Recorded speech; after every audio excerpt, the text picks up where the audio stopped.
Ассаламу алейкум ва рахматуллах ва баракатух. Қалайсыздар, құрметті бауырлар? Алдарыңызда мен Наргиза Жұмабек қызы. Мен бүгін сіздермен жаннатты сұрау дұғасын бөлісіп кеткім келіп тұр.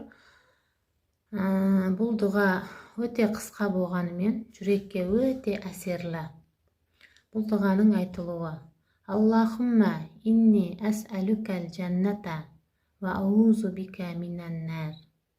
Ал мағынасы: ва Алла, сенен жаннатты сұраймын, және тозақтан өзің сақтай көр.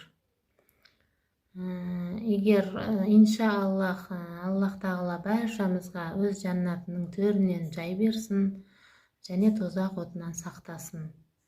Кімге пайдалы болса, осындай бір дұғаларды жиі жаттап айтып жүріңіздер. Егер де намаз оқысаңыздар, намазың соңында обязательно айтыңыздар. Инша Аллах пайдалы болады. Пайдалы болса, өздеріңіздің достарыңызға жіберіп қойыңыздар. Келесі видеода көріскенше.